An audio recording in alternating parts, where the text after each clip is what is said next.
2019 ήταν μια χρονιά που πλέον αναπολούμε με ιδιαίτερη νοσταλγία.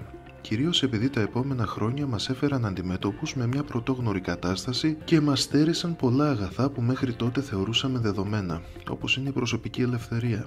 Ήταν μια ιδιαίτερη χρονιά και για εμένα, επειδή τότε πήρα τη μεγάλη απόφαση να αγοράσω την πρώτη μου κάμερα, με την οποία και άρχισα να βιντεοσκοπώ μικροεξορμήσεις σε αγαπημένους προορισμούς όπως η Κόνιτσα, το Μέτσοβο και τα Γρεβενά.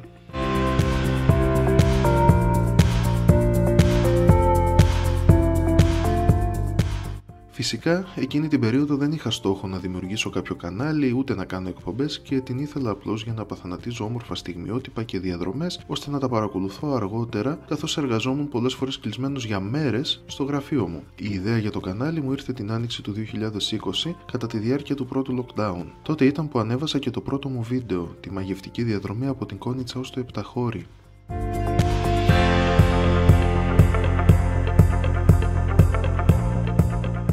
Από τότε μέχρι σήμερα έχω δημοσιεύσει αρκετό υλικό και πλέον το κανάλι αριθμεί περίπου 70 βίντεο, τα περισσότερα από τα οποία είναι ταξιδιωτικού χαρακτήρα.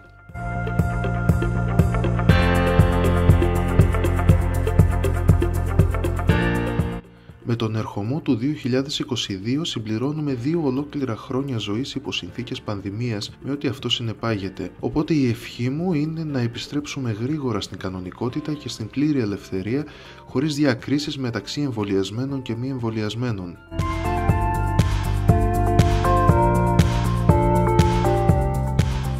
Με αυτήν την ευχή θέλω να ξεκινήσω και την πρώτη μου εκπομπή, αν μπορεί να χαρακτηριστεί έτσι, που έχει σαν θέμα τη διαδρομή από τα Γιάννενα ως τα Μετέωρα και τον Μήλο των Ξωτικών. Αλλά αντί για πρόσφατα πλάνα, αποφάσισα να χρησιμοποιήσω τα διάφορα βίντεο που τράβηξα κατά την επίσκεψή μου εκεί το 2019.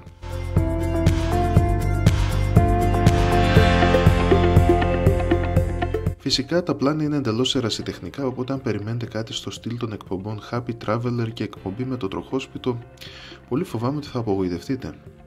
Από την άλλη, αν σας αρέσει η ιδέα του να παρακολουθήσετε κάτι απλό και εντελώς ερασιτεχνικό, χωρίς γρήγορες εναλλαγές πλάνων και εντυπωσιακές και full καλλιτεχνικές λήψεις, τότε καθίστε αναπαυτικά και ας ταξιδέψουμε μαζί σε μια εποχή δίχως μάσκες, όπου ο συνοστισμός δεν τιμωρούνταν με πρόστιμα και όπου δεν τρέμαμε στην ιδέα ότι ο διπλανός μας μπορεί να φέρει τον θανατηφόρο ιό.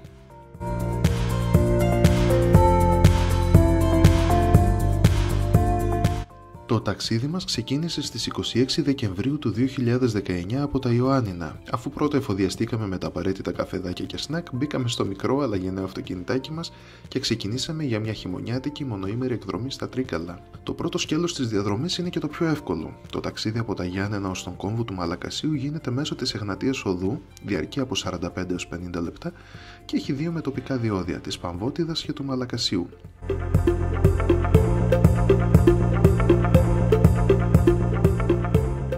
Από τον κόμβο του Μαλακασίου ως την Καλαμπάκα θα χρειαστεί να οδηγήσετε για περίπου 1 ώρα στην Εθνική Οδό Ιωαννίνων Τρικάλων. Ο δρόμος έχει αρκετές στροφές, ίσως περισσότερες από όσες θα έπρεπε, είναι αρκετά στενός και χρησιμοποιείται κατά κόρον από φορτηγά, οπότε απαιτεί τεράστια προσοχή και υπομονή, καθότι δεν ενδείκνυται για επικίνδυνες προσπεράσεις. Φυσικά το τοπίο είναι μαγευτικό και τα μικρά χωριά που θα συναντήσετε διατηρούν ως έναν βαθμό τον χαρακτήρα και την αρχιτεκτονική για τα οποία φημίζονται οι ορεινοί οικισμοί της πατρίδας μας. Οπότε, αν έχετε λίγο περισσότερο χρόνο, σίγουρα αξίζει να κάνετε μια στάση για ξεκούραση και ένα καφεδάκι στα γρήγορα.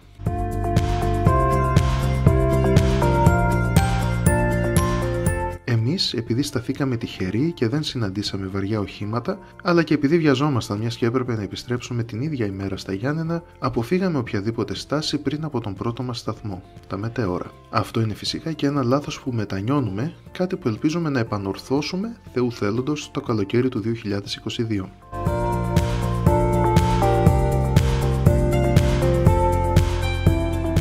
Πρώτος μας σταθμός λοιπόν τα Μετέωρα. Το επιβλητικό σύμπλεγμα βράχων από Ψαμίτη βρίσκεται στα βορειοδυτικά του Θεσσαλικού κάμπου, κοντά στα πρώτα υψώματα της Πίνδου και των Χασίων και πλαισιώνει μεγάλο μέρος της Καλαμπάκας. Στην κορυφή των Μετεώρων είναι κτισμένα αρκετά μοναστήρια, 30 για την ακρίβεια, από τα οποία σήμερα λειτουργούν μόνο 6, τα οποία από το 1988 περιλαμβάνονται στον κατάλογο μνημείων παγκόσμιας κληρονομιάς της UNESCO.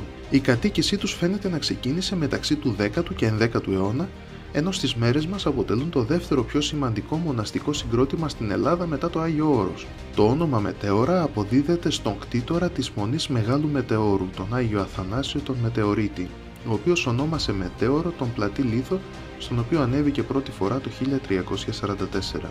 Σε αυτό το βίντεο έχετε την ευκαιρία να δείτε την Ιερά Μονή Αγίας Τριάδας και τη γυναικεία Ιερά Μονή Αγίου Στεφάνου, οι οποίες είναι δύο από τις 6 μονές που λειτουργούν ακόμα και σήμερα.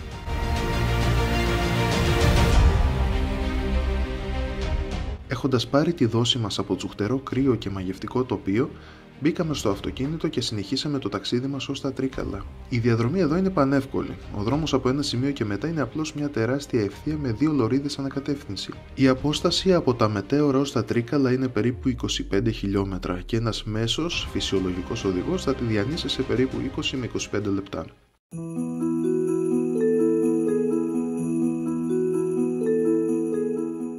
Ο Μήλος των Ξωτικών πρωτοάνοιξε τις πύλες του στο κοινό στις 9 Δεκεμβρίου του 2011.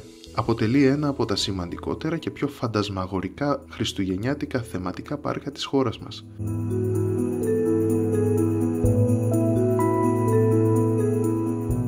Κάθε χρόνο, με εξαίρεση τη μαύρη περίοδο Δεκέμβριος 2020 - Ιανουάριος 2021, ο Μήλος των Ξωτικών μας προσφέρει μια ιδιαίτερη χριστουγεννιάτικη ατμόσφαιρα που βάζει τον επισκέπτη ακόμα περισσότερο στο πνεύμα των γιορτών, χάρη στα πλούσια δρόμενα και στις υπέροχες εκδηλώσεις του.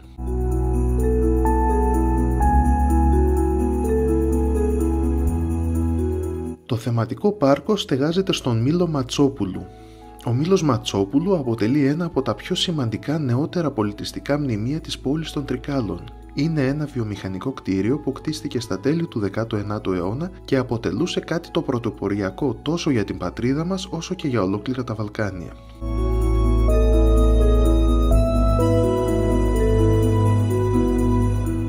Την περίοδο της λειτουργίας του ως αλευρόμηλος αποτέλεσε σημαντικό πόλο για την πόλη των Τρικάλων. Για περίπου έναν αιώνα, ως και τη διακοπή της λειτουργίας του τη δεκαετία του 1980, διατήρησε σχεδόν απαράλλαχτο τον τρόπο που λειτουργούσε. Έτσι, σήμερα αποτελεί μια ακτινογραφία της παραγωγικής διαδικασίας των αλευρόμηλων κατά τα τέλη του 19ου αιώνα.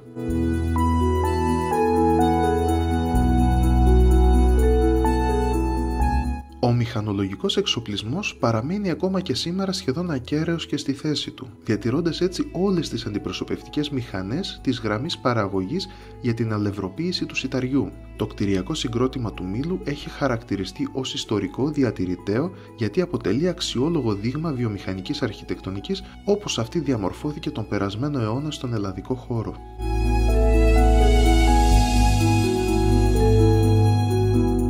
Σε αυτό το σημείο θα σας αφήσω να απολαύσετε για λίγο την υπέροχη χριστουγεννιάτικη μουσική της μπάντας.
Φυσικά η εκδρομή μας δεν θα μπορούσε να ολοκληρωθεί χωρίς φαγητό και στη συνέχεια περίπατο στο κέντρο των Τρικάλων. Έτσι, αφού απολαύσαμε τα μπέργκερ που μας ετοίμασαν τα ξωτικά του Μήλου, πήγαμε με τα πόδια ως το κέντρο της πόλης. Μην περιμένετε φυσικά να δείτε πλάνα με φαγητά, δεν υπάρχουν, γιατί όπως είπα και στην αρχή του βίντεο, στόχος μου εκείνη την περίοδο ήταν απλώς να απαθανατήσω στιγμιότυπα.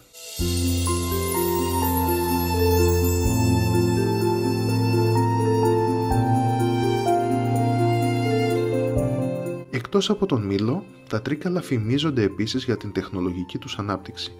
Αυτό όμως που μου έκανε ιδιαίτερη εντύπωση είναι ο ποταμός Λιθαίος, ο παραπόταμος του Ποινιού, που διασχίζει την πόλη. Το σημείο είναι γαλήνιο και θα μπορούσα να με φανταστώ να κάθομαι και να διαβάζω ένα βιβλίο δίπλα στις όχθες του ποταμού.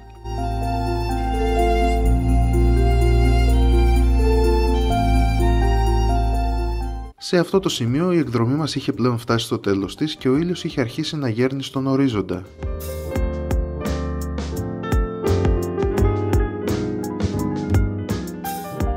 Εφοδιαστήκαμε με καφεδάκια, μπήκαμε στο αυτοκίνητό μας και πήραμε τον μακρύ και δύσκολο δρόμο της επιστροφής.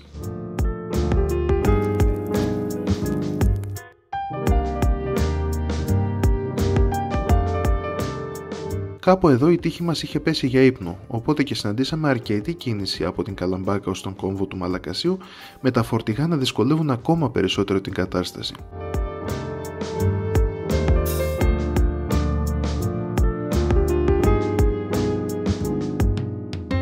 Έπειτα από περίπου 2,5 ώρες βέβαια το ταξίδι μας είχε ολοκληρωθεί και μπορούσαμε πλέον να διακρίνουμε τα φώτα από τα νυχτερινά Γιάννενα.